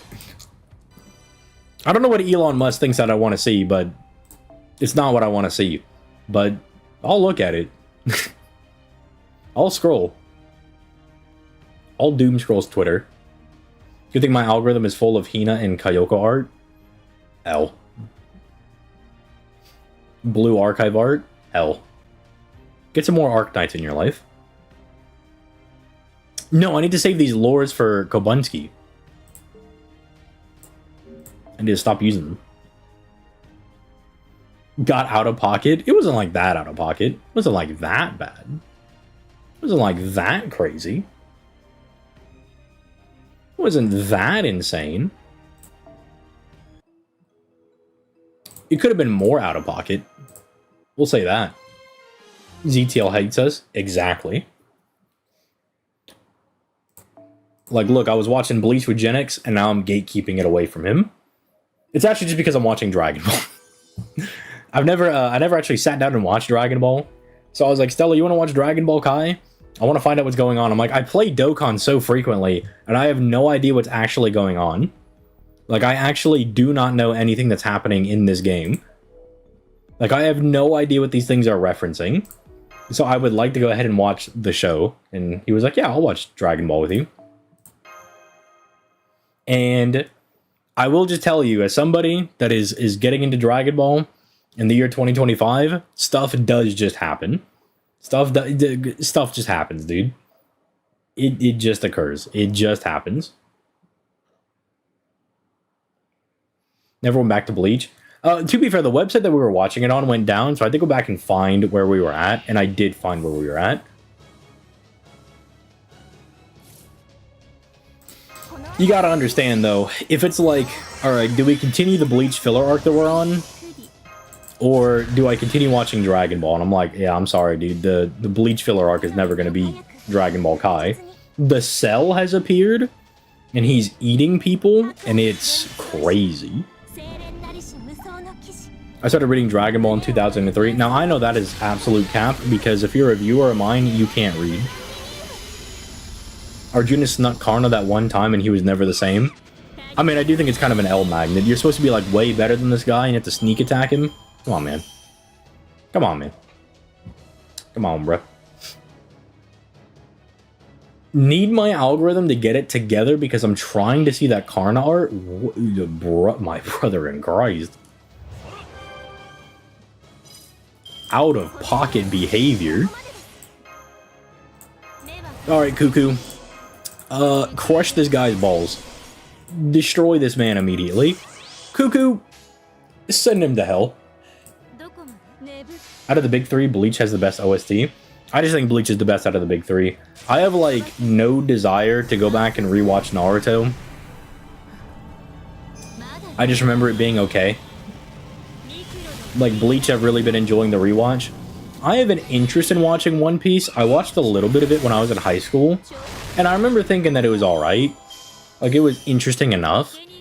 It's just really long. I don't know if I can invest that much time. And it's not even like One Piece got the waifus to make me stick around, because Oda can't draw a woman to save his life. If Oda was being held captive and they said, draw an attractive woman, his whole family's getting gunned down, unfortunately. All my Dragon Ball knowledge is from the YouTube abridged. Cringe! Started watching Astro Boy in 1966. It was in black and white. Bro, we got a 7-year-old dude in the chat. You know what? Real. That just means that ZTL is so good, he's trans age, right? Anyone from a nice young adult to somebody older than time itself can enjoy the ZTL content. Hold up, One Piece female cast is perfect. We can never take Hassan's opinion on women seriously ever again. If you come up to me and you're like, yeah, I got some One Piece waifus, I have to never take your opinion on women seriously ever again.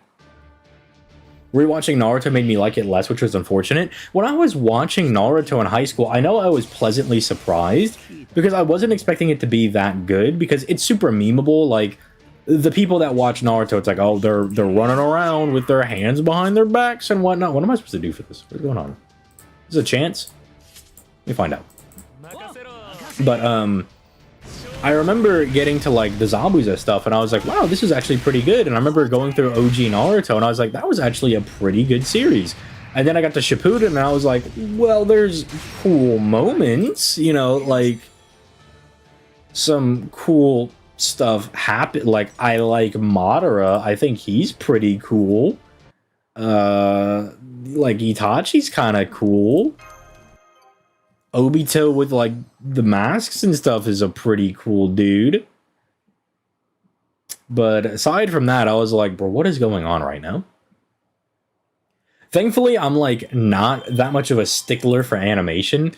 So, like, I didn't even notice when people were like, oh, the pain fight is really badly animated. I just didn't even notice it.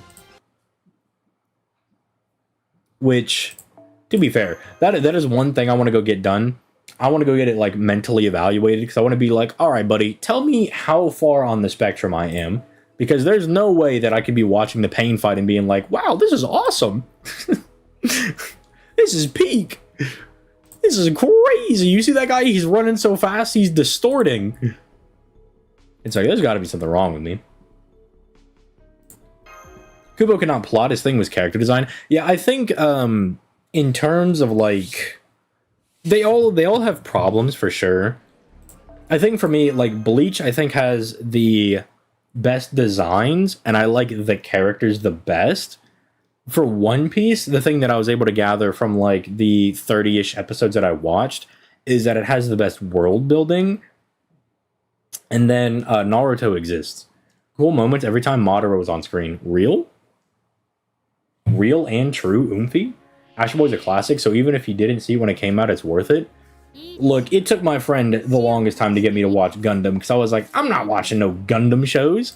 And then he was like, dude, you really like Transformers. How could you not like Gundam? And I was like, you know, that's pretty real. Let me give it a shot. And then turned out it was sick. But that wasn't even the, that wasn't the catalyst.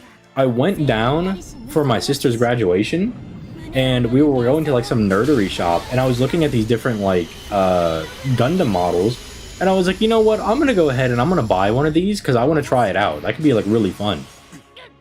And then, I got home, like, 6 months later, as it's just been, like, sitting on my desk. I finally built it, and I was like, whoa, this is, like, really cool.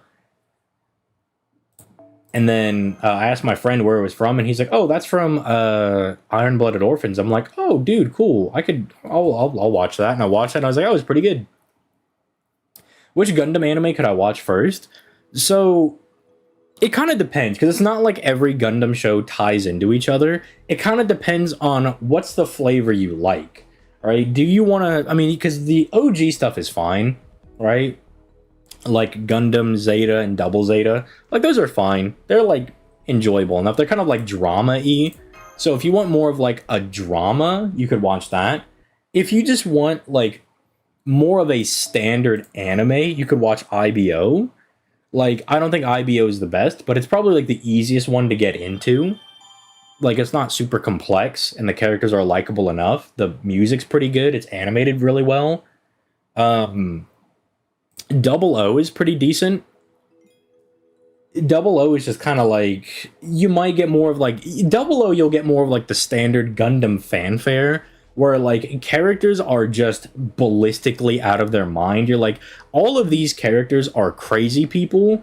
What is going on with these people? It's like, that's just Gundam. Everybody is literally out of their mind. Gundam Seed is, like, I think Gundam Seed I really like because it feels like a Kamen Rider show, like an old Kamen Rider show, like Agito or, like, Fies or something, where it's just a really good drama.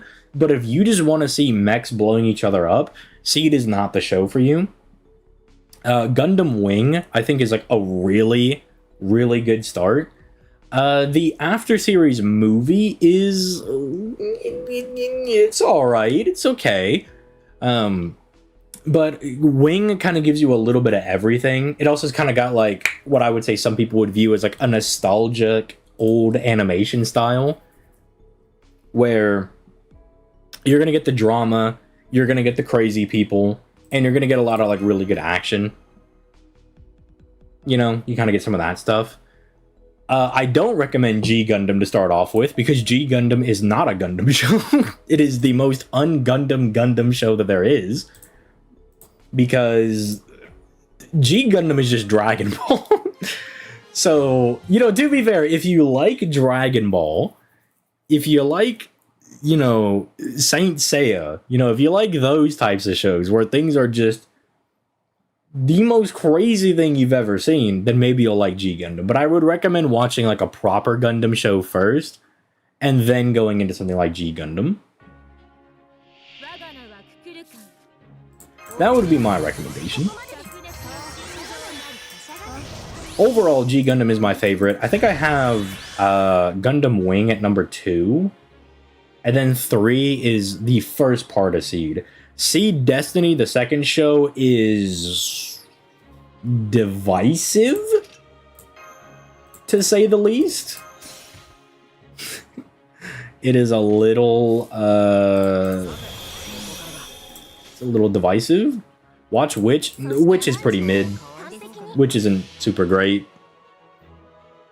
I mean, it's short, but I don't think Witch really does anything for you in like any of the fronts. Like, the fights aren't very good. The drama is like really lame. The characters are whatever. Like, it's short. Like, the appeal for Witch is that it's short. But then you could just watch IBO, because IBO for like a couple extra episodes, you could get like an infinitely better series. We have to kill Husband for hating on G Gundam. Let's kill him. Low-key Witch, outside of the funny at the end of season 1, is kind of forgettable. Yeah, like, the plot is kind of like Witch is like a show you could sit down and not really pay attention to, and then be like, wow, some stuff and things I think happened, and the ending, I mean, is kind of poggers. If you like Yuri stuff in your anime, it's pretty cool. I mean, the main couple is really cute, but I mean, that's not really unique to Gundam. Like, every Gundam show's got like some cute women in it. It's not really like let me tell you something, man. Let me tell you something. Double O? Let me just tell you something, man. You like your mommy characters. let me just tell you. Let me tell you straight up. Let me just let you know right now. Let me just key you in onto some details. Whew. Whew. Double O was cooking with that one. They were cooking. I'm gonna be watching Gundam X relatively soon. Oh, yeah, then there's also Turn A. Turn A is also really high on my list. Turn A is just a nice show, and then the last, like, 15 episodes, they're like, alright, enough fucking around. Things have been going nice for long enough, and then a guy who I am not BSing you, named Gim Gam, shows up out of nowhere and decides to be the main villain. And I love that dude. My boy Gim Gam, dude. The most Gundam name of all time. Shows up, decides, oh, and he's voiced by Dio, or Ozymandias' voice actor, so even better. Bro has no chill, has the most ridiculous name you've ever heard, is yelling Dio-isms the entire time. It's fantastic. It is so good. It is peak. Turn X is also one of my favorite mobile suit designs, because as you get into the series, people will be like, well, actually, that's not a Gundam. That's a mobile suit, actually. So, like, how would you check yourself before you wreck yourself? And I'm like, it's a Gundam to me, alright? It's a flying robot that you can get into. It's a fucking Gundam, alright? Like, if it's a big pseudo armor that I can get into and I can fly around, it's a Gundam, alright? It's a Gundam, alright? Like, no, don't mess around. Gim was the ultimate op. I mean, he was, dude. He was, dude. I love that, dude. I will say Turn A is a little slower. It's a little harder. Well, not harder to get into. Like, when I was breaking down, like, kind of the quality for the series, I think, like, Turn A is probably better than things like the first season for Seed, which I think the first season for Seed is pretty good. But, like, the average for Turn A is, like, every episode is, like, a B or B+. Like, they're just relatively pretty good. And then, like, the last 15 episodes are, like, all straight, like, S-rank bangers. Like, it just bangs after bangs after bangs. Like, it just goes hard. So, but that also means it's not like you're getting super gripped every time, but it is like, you know, I will come back for the next episode. I'll see what's going on with that one. You know what? I will check that one out. I'll peep. I'll see what's going on. And in the end, it just pops off. No, it's not. Somebody destroy Hassan for having L take after L take. We need to destroy this man. All in favor of voting Hassan out of reality and sending him to the Shadow Realm? Type in chat.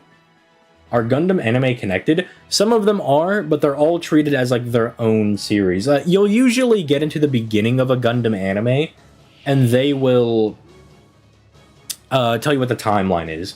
Like, UC is the original stuff for, like, Universal Century. And then there's, like, dude, like, they're all, like, something C. It's all, like, something Century. It's like, oh, this is, like, the Connected Century. This is, like, the Divided Century. This is the After Colony Century. Like, they're all different timelines. You could logic that they could all take place in the same, like, long-spanning millennium or whatever. But it's easier to think that they're just all their own different diverging timelines, which I think makes more sense for me. Like, stuff like, you have the original trilogy of, like, Mobile Suit Gundam. And then we have, like, Gundam Zeta. And then we have Gundam Double Zeta. That's a trilogy. And then they release Char's Counterattack to be, like, the finale movie for that. And then later on, they were like, here's Gundam Unicorn that's even after that. And kind of messes up the whole continuity, but yeah. So even not connected, they'd all end there. Well, yeah, everything dead ends with Turn A, you know. Turn A is established as, like, the finale thing that every series ends up to.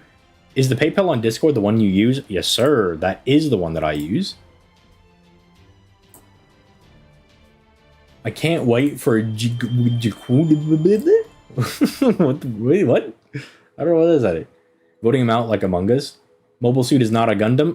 It is in my chat because I'm the boss. I am god of this chat, so what I say goes, actually. What's this caster's kit? Okay, let me break it down for you, Mark. Let me break it down for you real quick, whenever this loads. Now that I want to break it down, they're not going to show me. Come on. Any day now. Brother, what do you mean? What do you mean there are no Oberons in existence? That's some authority abuse? Yup. What are you gonna do about it? Cry? Piss? Doo-doo your pants? Maybe come? That's what I thought. What are you gonna do about it? Nothing? Get him. Get that guy. Call him out. We'll just bring... We could just bring Koyan Sky. She also works here. Okay, so asking... So this is Ace. This is going to be the anniversary servant we get this year.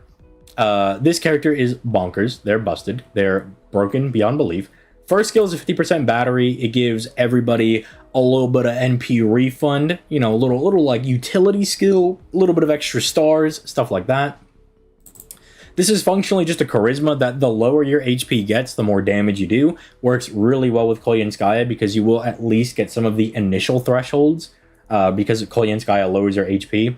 So one of them you can see is 99%, one is 75. The 50-25%, maybe not as likely, but you can still get some good damage out of it. And then this one, so this is an interesting skill. It starts off at a 5 cooldown, so it's not available from the start. That is because it gives everybody in the party a 50% battery, like 30% NP damage, and everybody gets a guts. It is broken. So how does this work? Well, her overcharge on her NP is cooldown specifically for that third skill over there. So you fire her NP, then this becomes available. So functionally, she has 100% battery and gives everybody else a 50%, while also boosting their damage. So let me break it down even further for you. Let me bust down on the floor real quick. And I'll show you how this works in action. Let me show you. Let me show you how we roll around these parts.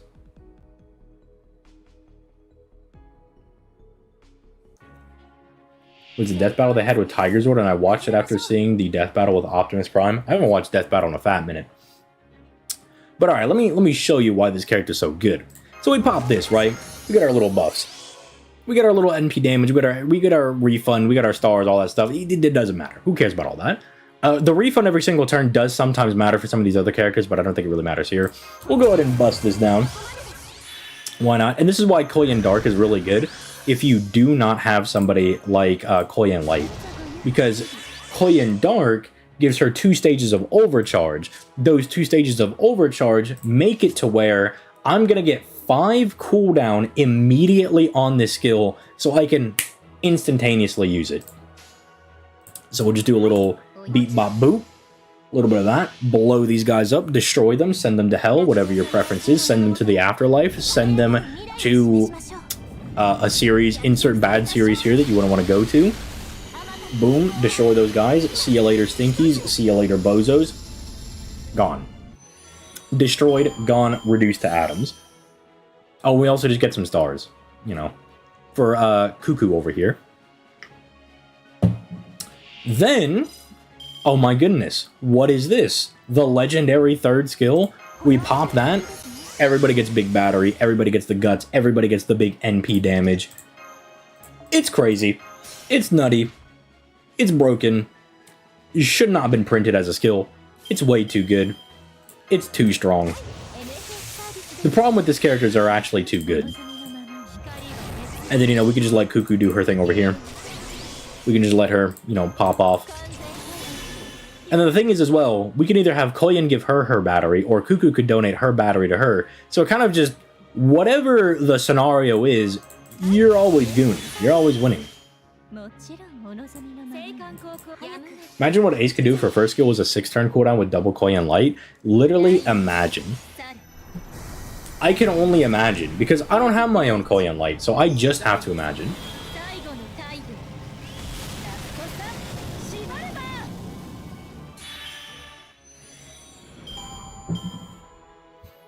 It is something that I have to let my imagination go wild and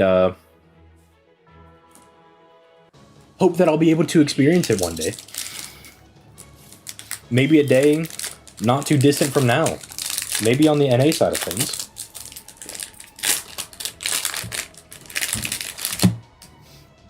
Oh yeah, and then we just slap a little bit of that on there. If we had Oberon, we could overclock her damage, and then she could just eviscerate these people. Send them directly to the Shadow Realm.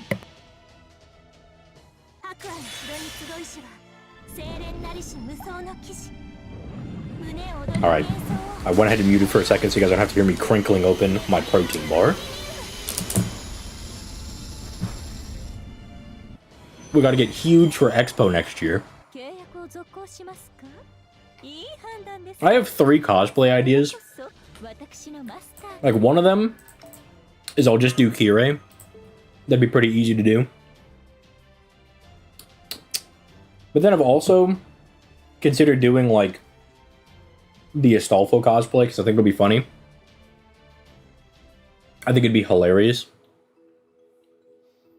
But I don't know if I want to deal with the consequences of that. And that is being hit on by everybody. But the humor might outweigh the consequences. So I'm not sure. The third one is a secret. It is a secret. Nobody will know until it happens. As I said back in the day, do it for the Vine, the Astolfo fit. We'll see. What would happen if they let servants have dual CEs? that is the Beast class buff that we're getting. They'll be able to use their Bond CE and their normal CE, which will be really good for events. So you can have an event CE and whatever their decent to bonkers Bond CE will be.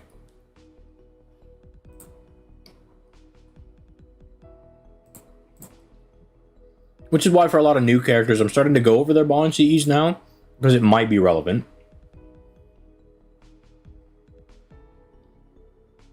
Like, unfortunately, Ace isn't the best. He gives everybody 30% NP damage if their HP is 50% or less. So it's like a really good effect. But like,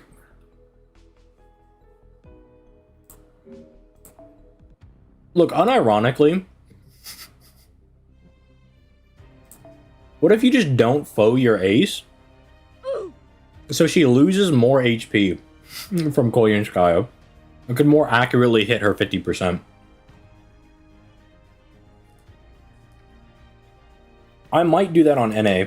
I might just not give her HP foes, because it might be optimal. Because Koyanskaya has you lose like what, like 1,000, 2,000 HP? Double check.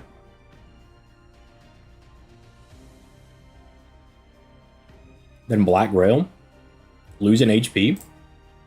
The no HP meta, yeah, you lose 2,000 with 2 Koyanskayas. Literally the esports Ace build, exactly.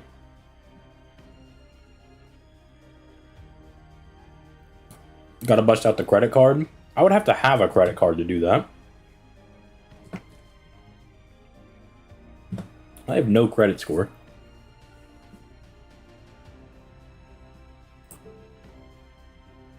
But we shall see.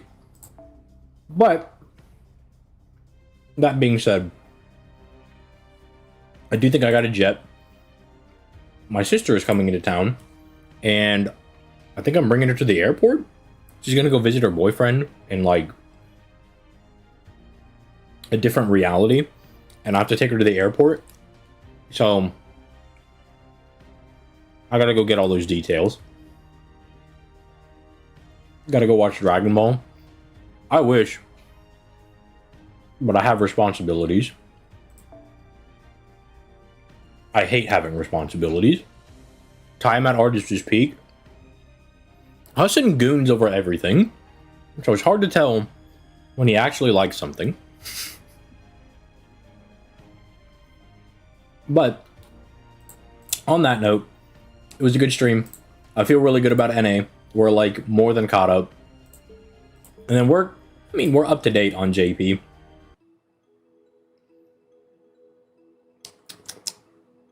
Gotta wait for more of these stages to drop. But when are they gonna do the Arc Knights theme? Where they just drop all the stages at once? And then like part 2 is like the super hard stages. Because what if I just want to go hard in the paint? What if I want to start farming, huh? I gotta sit around with my meat in my hand, just waiting around? Lame. But, anyway. I will still catch you guys tomorrow for a fat ZTL video. I will go to the editor's chamber and beat them up to make sure the time map video is coming out.